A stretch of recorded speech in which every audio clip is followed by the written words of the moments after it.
Someone is watching you, but who? You don't know. कोई आपको देख रहा है, पर कौन आप जानते नहीं हैं। But still you said someone, लेकिन आप कहते हैं कि कोई तो है, कुछ चीजें तो हैं आपको जो देख रही हैं। ठीक है। So welcome to Angrezi Path. Today we will learn one of the most useful part of English grammar is indefinite pronoun like someone, everyone, nobody, each other, and many more words. Okay. These words we use every day, but many people make a mistake in using them, especially in exams. ना ये सारे words जो हैं हम normally day to day life में use करते हैं, पर बहुत से पीपल्स ऐसे होते हैं जिनको पता ही नहीं है कि इन वर्ड को यूज कैसे करना है। और कई सारे बच्चे भी ऐसे होते हैं जो इन वर्ड्स को यूज करने में बहुत बड़ी मिस्टेक करते हैं, स्पेशली अपने एग्जाम्स में। सो stay with me till the end because I will explain everything in easy example in Hindi explanation, uh, and I give you bonus trick that will help you score a full marks in an exam. So let's get started. बने रहिए video के अंत तक। हम सीखने जा रहे हैं इंडेफिनिट प्रोनाउन के बारे में, जो आपके पूरे एग्जाम में अच्छे स्कोर लाने में आपकी बहुत मदद करेगा, और साथ ही साथ कम्पिटिटिव एग्जाम अगर दे रहे हैं तो उसमें भी आपको बहुत अच्छे से आपको हेल्प करेगा, जिससे आप एग्जाम क्लियर कर सकते हैं और गुड मार्क्स आपके स्कोर कर सकते हैं। So let get started and stop और बकैते अपने बकैते को बंद करते हुए अपने वीडियो को करते हैं स्टार्ट। जैसा कि मैंने कहा, मैं आज क्या पढ़ने वाला हूँ, इनडिफिनिट प्रोनाउन के बारे में। सो चलते हैं इसके बारे में, देखते हैं उसका काला चिट्ठा क्या क्या इसमें है। हम पढ़ने जा रहे हैं इनडिफिनिट प्रोनाउन। ठीक है। तो एक वर्ड होता है डिफिनिट। डिफिनिट इसका मतलब होता है ज्ञात, ऐसी चीजें जो हमको पता है। ठीक है। Suppose that this is a water, ये पानी है, मतलब ये बोतल है और इसमें पानी रखा है। अगर मैं कहूँगा, ट्राई करके बताते हैं विथ, कहते नहीं है कि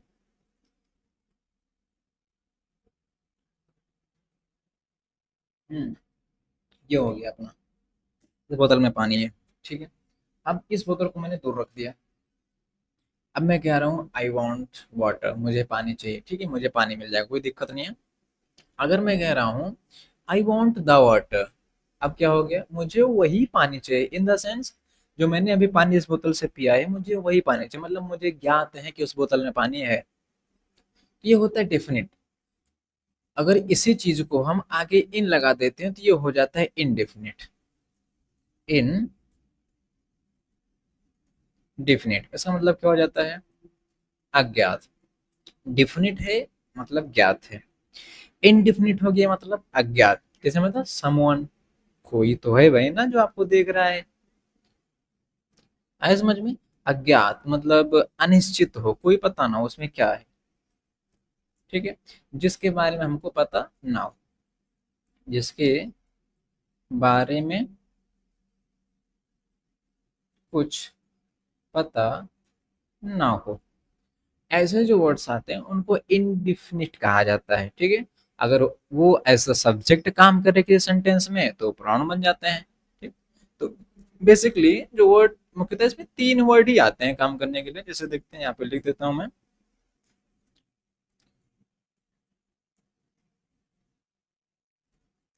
इसमें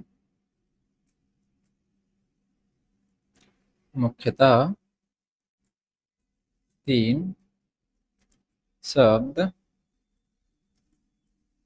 होते हैं। ठीक है। या ये तीन शब्द का बना होता है। सॉरी, मैंने बाना लिख दिया। ये भाई साहब हिंदी भी गड़बड़ हो जाती है कभी कभी। बेसिकली तीन वर्ड से बना होती है, इसमें तीन वर्ड मुख्यतः होते हैं। होते कौन कौन से देखो, एक होता है वन, दूसरा होता है बडी, और तीसरा होता है थिंग। समझ में, वन, बडी और थिंग, ये तीन वर्ड ही होते हैं। इनको तीन वर्ड के साथ में और हम मिला के बनाते हैं। एक होता है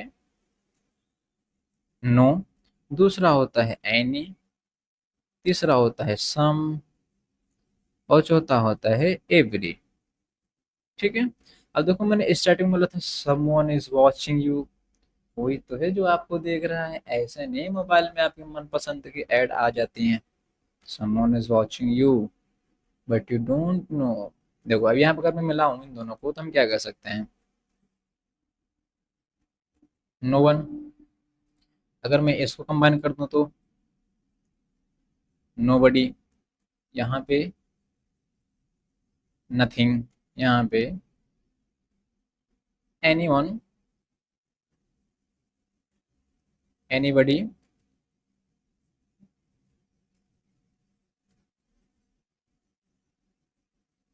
एनी थिंग। ऐसे सम के साथ में समवन, समबडी, समथिंग। ऐसे ही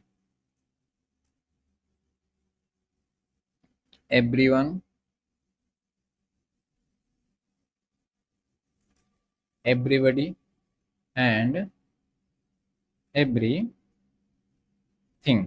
ठीक है? ये वर्ड्स हम आसानी से बना लेते हैं। आप याद रखेंगे तो कोई दिक्कत आपको नहीं आएगी। ठीक है।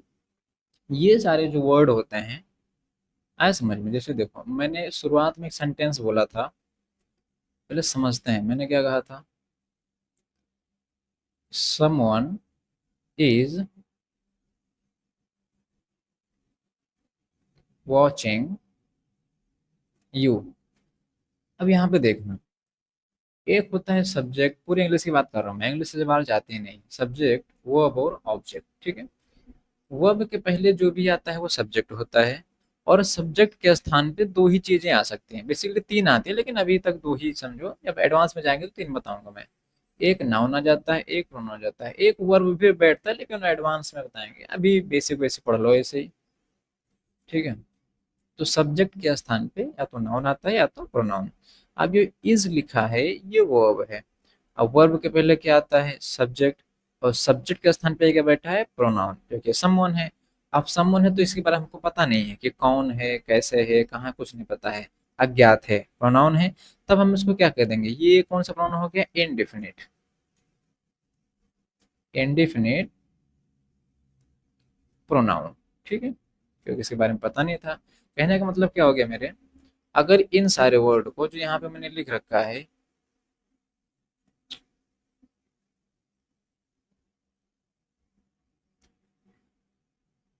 ये जो इतने वर्ड हैं, इन वर्ड को अगर एज अ सब्जेक्ट यूज कर रहे हैं किसी भी सेंटेंस में, तो ये जो हमारे वर्ड हैं ये इनडिफिनिट प्रोनाउन कहलाते हैं। क्यों, रीजन क्या, क्योंकि इसी बारे में पता नहीं है। अच्छा, नो वन, के बारे में पता तो है नहीं कि कोई है, कैसे है।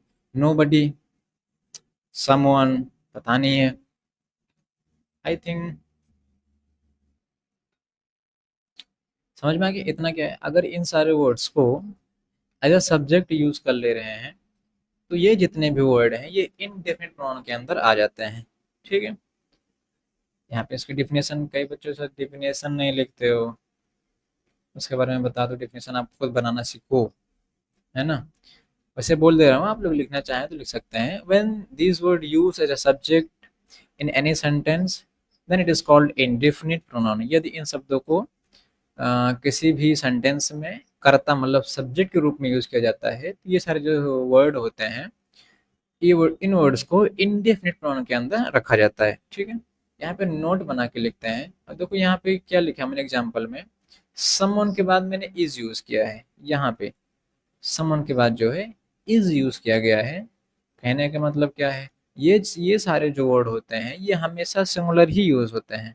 नोट बना के कहीं कॉपी में किनारे लिख सकते हैं, और हाँ जब आप पढ़ रहे हो तो कॉपी मतलब एक नोटबुक और एक पेन जरूर साथ में जरूर लेके बैठें, क्योंकि अगर इंग्लिश सीखना है, अच्छे से बोलना है, तो आपको जानकारी होनी चाहिए, और एकदम प्रगाढ़ जानकारी, एकदम जड़ सहित जानकारी होनी चाहिए, अभी आप इंग्लिश बोल सकते हैं। नहीं तो बहुत लोग सीखते हैं, बहुत लोग कोशिश करते हैं, उनका बोलना होता नहीं है, छोड़ देते हैं। ठीक है।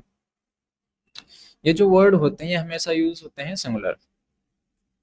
These words are used as a singular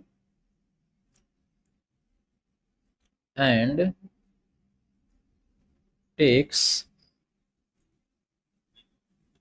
singular verb. ये सारे जो वर्ड होते हैं ये हमेशा सिंगुलर ही प्रयोग होते हैं, ठीक है। और जब सिंगुलर प्रयोग होगा तो सीधी सी बात है, इनके साथ हमेशा सिंगुलर वर्ब ही आता है, ठीक। अब रीजन क्या है, पहले पूछो सर रीजन क्या है सिंगुलर, भाई एवरी यूज किए हो तो यहाँ पे ढेर सारे आदमी हो जाते हैं। अब क्या पता एवरी जब बोल रहे हैं तो वहाँ पे एक ही आदमी खड़ा हो या कई आदमी खड़े हो, बेसिकली इनके बारे में हमको पता नहीं होता है, अज्ञात होते हैं, ठीक। अगर पता होता तो हम यूज़ करते सिंगुलर प्लूरल जो होता है सब यूज़ करते हैं। लेकिन जब हमको पता नहीं है, जब गिन नहीं सकते, पता नहीं है, तो ऑब्वियसली सिंगुलर और सिंगुलर वर्ब यूज होगा, ठीक है। आई थिंक इतना क्लियर हो गया होगा। जैसे दूसरा एग्जांपल में एक बात करूं, अगर मैं यहाँ पे लिखूं आई heard someone was knocking at the door, मैंने सुना कि कोई जो है दरवाजा को नॉक कर रहा है, खटखटा रहा है। तो यहाँ पे देखो वॉज यूज हुआ है, बेसिकली यहाँ पे आई है तो आई तो हमारे एक्सेप्शन में आता है कि अगर पास्ट कॉन्टिन्यूअस में आई है तो उसके साथ ही वॉज यूज होता है, बाकी कहीं भी हो तो प्लूरल होता है। अगर देखो यहाँ पे समवन भी है तो यहाँ पे वॉज यूज होएगा, ठीक है। दूसरा एग्जांपल लेते हैं, नथिंग इस लगाया जाए और आर लगाया जाए, nothing is difficult in this world, nothing is difficult in this world, इस दुनिया में ना कुछ भी कठिन या मतलब कुछ भी डिफिकल्ट नहीं है। समझते हैं इसके बारे में क्या हो गया। अब यहाँ पे इज लगाएं या आर लगाएं, क्वेश्चन अटक जाता है हमारा। मैंने ऊपर आपको बता दिया है कि ये सारे जो वर्ड होते हैं इसमें से कोई सा भी हो, जितना भी मैंने लिख रखा है ऊपर इतने में कोई सा भी वर्ड होगा ये हमेशा सिंगुलर ही यूज होगा, कोई सा भी, anyone anybody anything someone somebody something everyone everybody everything none nothing, जो भी हो सारा हमेशा सिंगुलर ही यूज होता है। तो यहाँ पे देखो नथिंग यूज हुआ है, इसके साथ हमेशा क्या आ जाएगा, अब इज आ जाएगा, क्यों, क्योंकि सिंगुलर यूज होगा, आर यहाँ पे हम नहीं यूज करेंगे, ठीक है। Every nothing is difficult in the world, कि कोई भी चीज यहाँ पे कठिन नहीं है। अब यहाँ पे छोटी सी चीजें और समझा देता हूँ आपको मैं। ये जो लिखा गया है सेंटेंस पूरा बता रहा हूँ।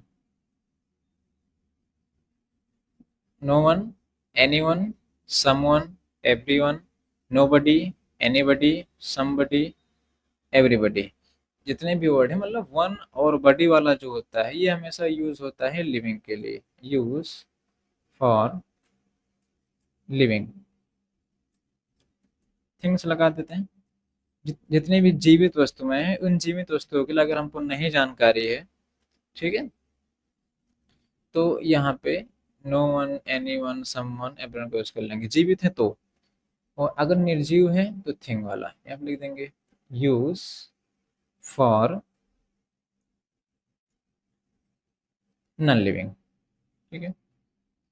थिंग जितना भी लिखा है, an no, nothing, anything, something, everything, इन सभी चीज़ों का यूज किया जाता है नॉन लिविंग वस्तुओं के लिए जो निर्जीव है, ठीक है। समथिंग ऑन द डेस्क, कुछ तो टेबल पे है, उनको पता नहीं है, ठीक है।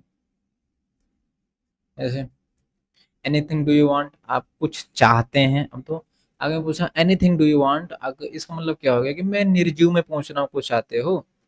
अगर मैं पूछता कि कुछ और, जैसे सजीव में पूछते तो कुछ और होता, निर्जीव में पूछ रहे हैं तो एनीथिंग डू यू वांट ही हो गया, कुछ चीज आप कुछ चाहते हो कि नहीं, बड़ा सिंपल होता है, ठीक है। तो ये सारी चीज़ याद रखेंगे। बाकी इसमें इतना ही होता है। इसमें कुछ आपको बता देता हूँ मैं जो आपके काम आएगा शायद। एक वर्ड होता है, ये नॉर्मली स्पोकन में काम आता है, बाकी नहीं। कहते हैं ऑल इज वेल, इसका मतलब होता है सब अच्छा है, ऑल इज वेल। कहते हैं एक शायद पी की मूवी थी, इसमें बोला था ऑल इज वेल, सब अच्छा है, all is well, all is well, all is well, all is well, all is well, ऐसे हाथ रख के बोलता है all is well, all is well, all is well, all is well. अरे रटते रहते, सब अच्छा है, तो सब कॉन्शियस माइंड इसमें एक्टिव मतलब काम करने लगता है, होता है। ऑल इज वेल हो गया। अगर मैं इसी को लिख दूं ऑल आर वेल, तब इसका मतलब हो जाएगा सब लोग अच्छे हैं। ऑल आर वेल, सब लोग अच्छे हैं। वहीं पे थोड़ा सा चेंज करते हैं, सम इज वेल, इसका मतलब है जो कुछ बढ़िया है, जैसे कि हाल चाल पूछते नहीं भी और सब बढ़िया है, नहीं, सम इज वेल, कुछ बढ़िया है। एंड सम, और कुछ, सम, सम इज बैड मतलब कुछ खराब है, कुछ बढ़िया है, ऐसे। अगर यहीं पे इज की जगह ऐसे मैं लिख दूं सम आर वेल, इसका मतलब हो जाएगा कुछ लोग बढ़िया मतलब कुछ लोग खराब हैं। Some are well, some are ill, मतलब कुछ लोग बढ़िया हैं, कुछ लोग बीमार हैं। तो अगर सम इज वेल बोलते हैं तो इसका मतलब होगा कुछ बढ़िया है। सम आर बोलते हैं तो कुछ लोग बढ़िया हैं। ऑल इज वेल बोलते हैं तो सब कुछ बढ़िया है। ऑल आर वेल बोलते हैं तो सब लोग बढ़िया हैं। बेसिकली इसमें इतना ही आता है। और बस इतना ही, इसमें और कुछ ज़्यादा कोई खास चीज़ नहीं आती है। ठीक है, तो आज के लिए इतना ही, मिलते हैं नेक्स्ट वीडियो में। जय हिंद।